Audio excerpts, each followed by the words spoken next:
리서치 기관의 조사에 따르면 우리나라 직장인 남녀 중에 변비를 앓고 있는 사람이 30% 이상인 것으로 나타났습니다. 변비는 잘못된 식습관이나 생활습관으로 오기 쉽지만 몸에 이상이 생기거나 주변 환경에 의해서도 생길 수 있습니다.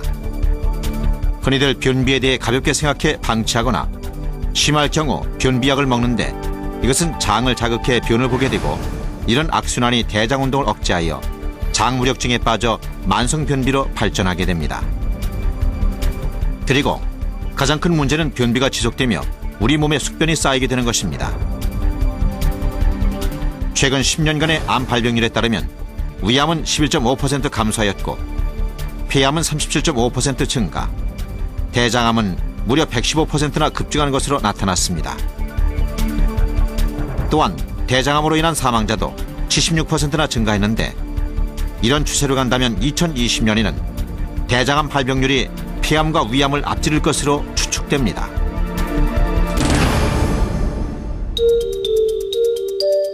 서른여덟 살의 김영환 씨는 3년 전 취한 것 같아 병원을 찾았다가 대장암이 전이됐다는 사실을 알고 위, 비장, 소장, 대장까지 절제하는 대수술을 받아야 했습니다.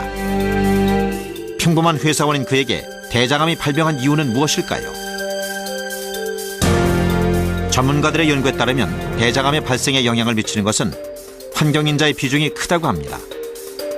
대장은 기능적인 측면에서 변의 저장이라는 특성을 가지고 있으며 따라서 우리가 섭취하는 음식물의 성분 중에서 암을 유발할 수 있는 물질들과의 접촉 시간이 길다는 것이 특징이라고 할 수 있습니다. 이러한 이유로 우리가 섭취하는 음식물의 종류와 대장암의 발생 빈도는 밀접한 관계를 보이고 있습니다. 변비로 인해 대장벽에 변이 쌓이면 숙변이 됩니다.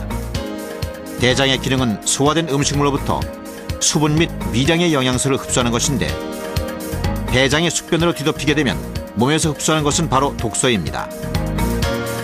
이렇게 되면 대장의 기능을 약화시키고 성인병, 변비, 비만, 간질환의 원인이 됩니다. 대장에 쌓인 숙변으로 자신을 독소에 노출하고 있는 것입니다. 사람들의 질병이라고 생각하는 것 대부분은 독소에 대한 신체의 반응입니다.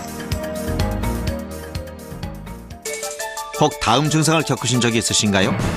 알레르기, 빈혈, 부종, 만성피로, 변비, 면역기능 저하, 설사, 습진, 임파선 확대, 지나친 허기짐, 열, 감기 증세, 가스, 이빨 갈기, 두드러기, 과민성 대장 증후군, 황달,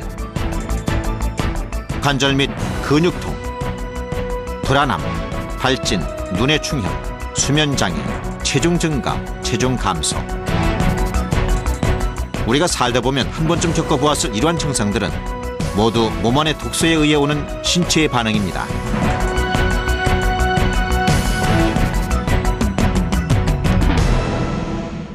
아스팔트 위에 떨어져 있는 휴지를 줍는 데는 큰 힘이 들지 않습니다. 그러나 젖어 있는 길에 붙어 있는 낙엽들을 치우는 데는 굉장히 힘이 들죠. 이럴 때 우리는 대개 대빗자루를 많이 사용합니다. 이 대빗자루에는 굵은 가지도 있고 가느다란 가지도 있습니다. 이 굵은 가지와 가느다란 가지가 서로 상호작용을 했을 때 길바닥에 붙어 있는 그런 낙엽들을 쉽게 치울 수 있습니다. 즉 가느다란 가지들이 낙엽을 살살 털어내면 굵은 가지들이 다시 그걸 치우게 됩니다.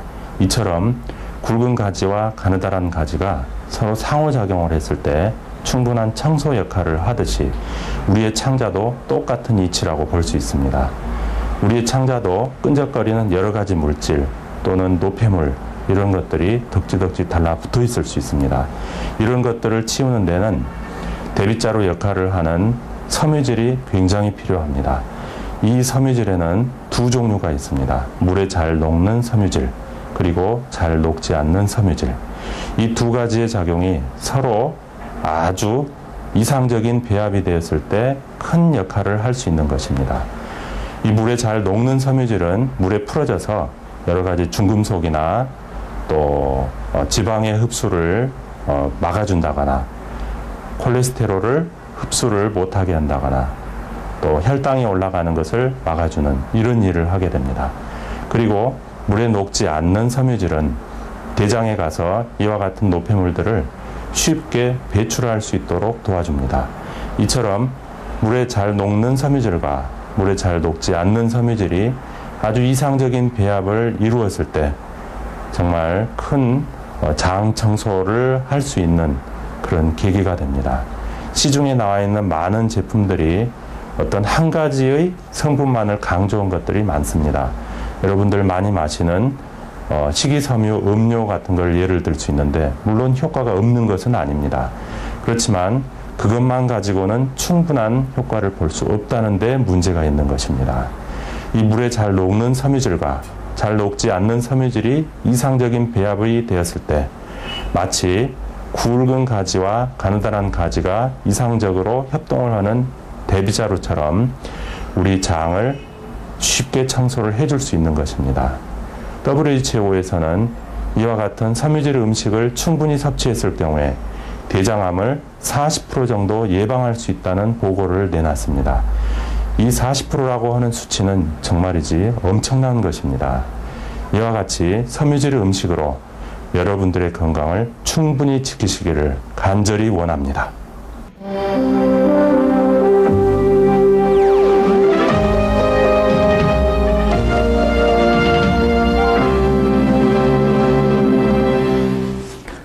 거의 사라진 것으로 인식되어 온 기생충 감염이 다시 늘고 있습니다. 민물고기를 날로 먹는 것이 주 원인으로 꼽히고 있습니다. 조성훈 기자입니다. 얼마 전 간암 수술을 받은 한 60대 남자의 1990년대 이후 사회에서 자취를 감췄던 기생충 감염 문제가 최근 또다시 대두되고 있습니다. 서울대 최종일 교수 연구팀이 발표한 자료에 의하면 1997년 국민의 2.4%가 기생충에 감염됐던 것이 2004년에는 무려 8.1%에 이르고 있다고 합니다.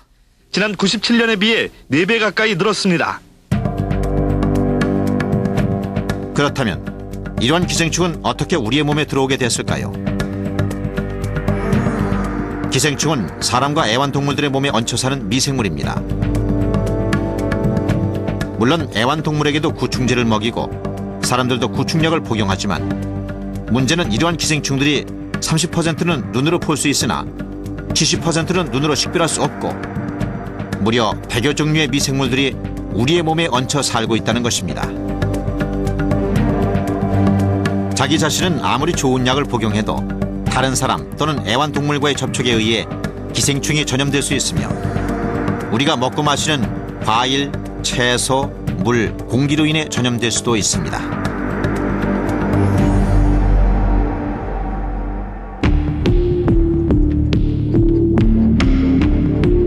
문제는 이 배설물 속에 위험한 개회충알이 숨어 있다는 점이다.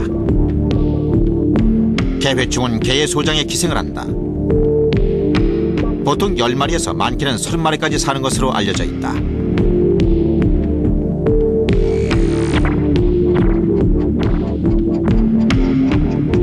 제작진은 병으로 죽은 개의 몸속에서 실제로 개회충을 확인해보기로 했다. 개회충이 있었다. 모두 20마리였다. 개회충은 암수컷이 구분된다. 암컷이 18cm, 수컷이 10cm 정도 자라서 성충이 되면 알을 낳게 된다. 암컷이 하루에 만들어내는 알의 개수는 20만 개에 이른다.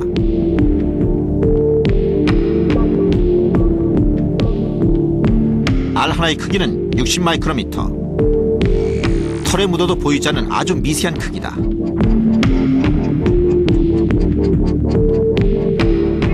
충나는 배설물을 통해 밖으로 나온다.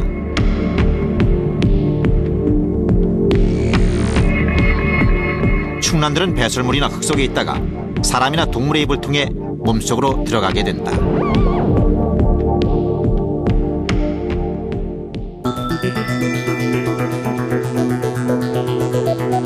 개회충알이 사람 몸속에 들어가면 어떻게 될까?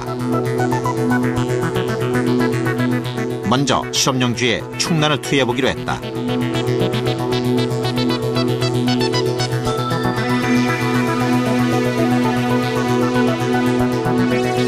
충난 투여 후 2일째.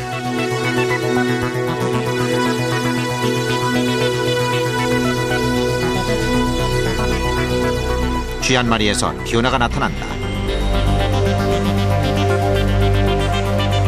움직임이 눈에 띄게 둔해지고 제대로 먹지 못한다.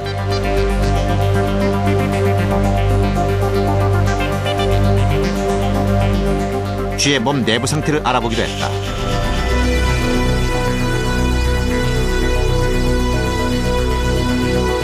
폐에 출혈이 있었다.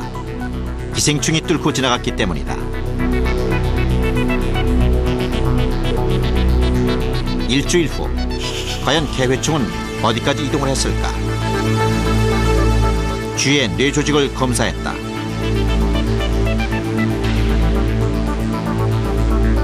개회충은 뇌까지 침투해 있다. 뇌 조직에서 개회충들의 움직임이 관찰됐다.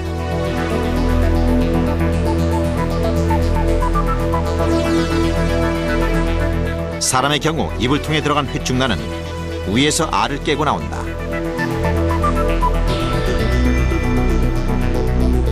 강한 위산이 단백질로 되어 있는 알의 껍질을 녹여주는 것이다.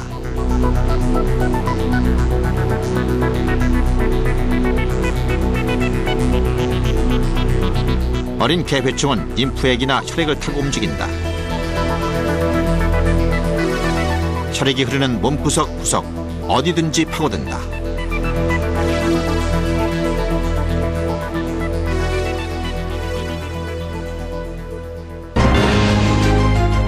기생충은 빠르게 번식하며 인체에 해로운 독극물을 분출해 알레르기를 일으킬 수 있습니다. 기생충은 신체의 세포 복원과 건강에 필요한 영양소를 빼앗아가 영양실조를 일으킬 수 있습니다.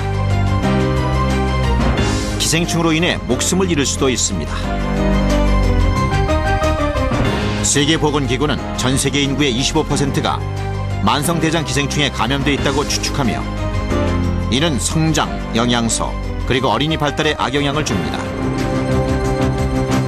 전문가들은 북미에서 5,500만 명의 어린이들이 감염됐다고 추측하고 있습니다. 기생충으로 인한 건강 문제는 세계적인 문제입니다. 질병으로 인한 사망의 80%는 기생충 감염 또는 이로 인한 질병으로 일어납니다. 사망 80%의 원인이 기생충. 연간 20만 명 주열흡충으로 사망. 연간 9만 명 구충으로 사망. 연간 7만 명 이질 아메바로 사망. 연간 6만 명 회충으로 사망.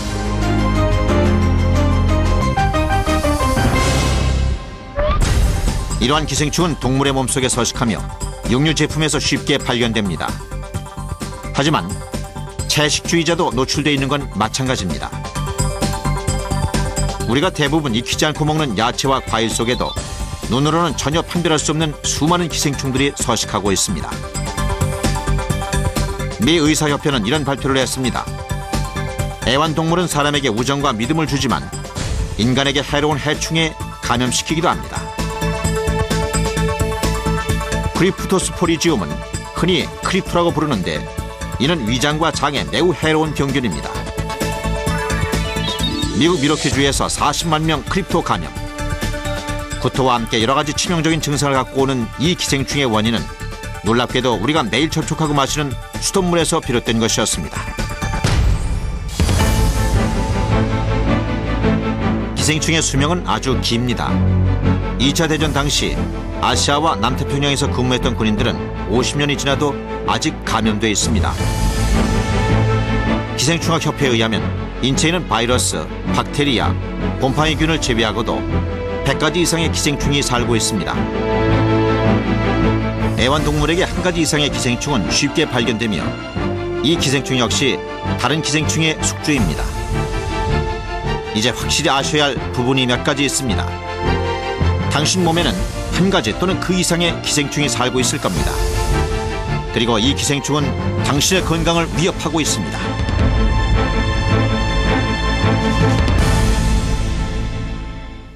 기생충협회에 의하면 우리 인체는 바이러스, 박테리아, 곰팡이균을 제하고도 100가지 이상의 기생충이 살고 있는 것으로 보고가 되어 있는데 이것 또한 상당히 놀라운 사실입니다. 애완동물에게도 한 가지 이상의 기생충이 쉽게 발견이 된다고 하며 이 기생충 역시 다른 기생충의 숙주가 되기도 합니다. 이것 또한 놀라운 사실이죠. 이제 확실히 아셔야 될 부분이 있습니다. 여러분들 몸에도 한 가지 또는 그 이상의 기생충이 살고 있을 것입니다. 이 기생충은 당신의 건강을 대단히 위협하고 있는 사실을 아셔야 될 것입니다. 그 허브라는 말을 좀 듣기도 하고 말하기도 했을 겁니다. 이 허브는 약의 개념이 함축된 영양 공급과 건강 증진을 위한 식품으로서 비타민과 미네랄이 풍부하고 각종 양리 성분이 함유되어 있어서 곡물류나 채소, 과일류와는 다른 기능을 가지고 있는 것입니다. 또한 소화, 수렴, 이뇨, 살균, 항균 작용 등이 있어서 식이요법을 겸하는 경우가 많으며 요리에서도 스파이스의 기능이 강조되기도 합니다. 구충 그러면 허브 이렇게 말들 하죠. 역시 그 구충 작용이 있는 것으로 알려져 있는 허브는 흙, 호두나무 껍질, 호박씨, 후추, 타임 등의 허브하고 그다음에 자양강장 효과가 있는 마늘, 정향, 세이지, 박하, 카모마일, 페렐 등이 소화기의 건강에 굉장히 도움이 되는 것입니다. 따라서 이 허브야말로 여러분들의 건강을 지켜주는 파수꾼이 될 것으로 생각합니다.